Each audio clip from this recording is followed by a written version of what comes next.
Well, hi, Ned Preble. This is Phil Corkle, and Susie Corco. we're here to wish you a happy 75th birthday. You've been a friend of mine for over 55 years now. How did you meet Ned? Interesting. We were roommates at Wesleyan University in 1963, and I had driven out with a friend of ours, John Vrooman. Ned knows John, and I came out early with John, and then waited. And Ned was my freshman year roommate, and he came on a Sunday afternoon. I remember because school started the next day, and I did not meet his parents. I think he came with his parents, but I did not meet them at that time, and we've been friends ever since. We were in the same fraternity, Delta Tau Delta, at Wesleyan. And how did you meet him? I met him in probably 1969. You came and visited Phil's house and ended up staying for a while, and I liked you right away. There was a time that well, no, I'll go back. In 1971, I think it was, Ned had just gotten married, and he came out with his wife, Melinda, and a dog.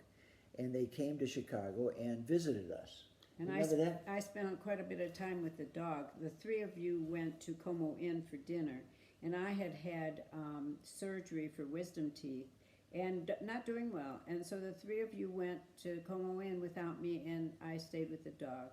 So, but when we were married in 1970, and we were married on July 26th, so your birthday. So we were married, and we went on our honeymoon to Phoenix, Arizona. And my understanding is that we were going to invite you to the wedding, but we didn't know where you were. And we got married 3 weeks after we got engaged. And therefore, there wasn't a lot of time, so we couldn't really find you. So we went to Phoenix, and then my understanding is you were hitchhiking around the country, and you came to Chicago, and you stayed with my mom in my mom's house for a couple of days, looking for us. But of course, we were all the way across the country. And then in the 70s and 80s, we really didn't. We were in touch with you and your family. But we really didn't see much of you. We visited you I remember, in San Francisco and in Concord, and then we visited you also in Hanover when we were in Boston. We drove up to New Hampshire to see you. But then in the last several years, we've been in pretty good touch with you. And several years ago, quite a few years ago, we saw you in Flagstaff. You and Heather were driving from Hanover. Oh, they came to Flagstaff? Yes. Oh. And they came, and the first time we met Heather, and they came to Flagstaff.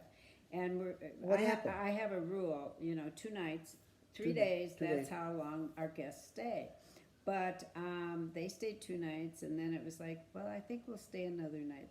And they ended up Well, staying. you kept asking me, when are they going to leave? Did they stay a month? They stayed 4 days. And I'm sorry, four nights. So it was double. It's the most anyone stayed with us at all, but we enjoyed No, it. we're kidding about that. Anyways, Ned, happy 75th birthday. You've been a genuine friend for over 55 years now, and that's very special to me. I appreciate you, and I thank you for your friendship. And I even got to be your friend after meeting Phil, and I'm so glad I'm your friend. And you're very comfortable to be around. I treasure you, and wish you many happy years ahead. Happy birthday, happy 75th. Happy birthday, Ned.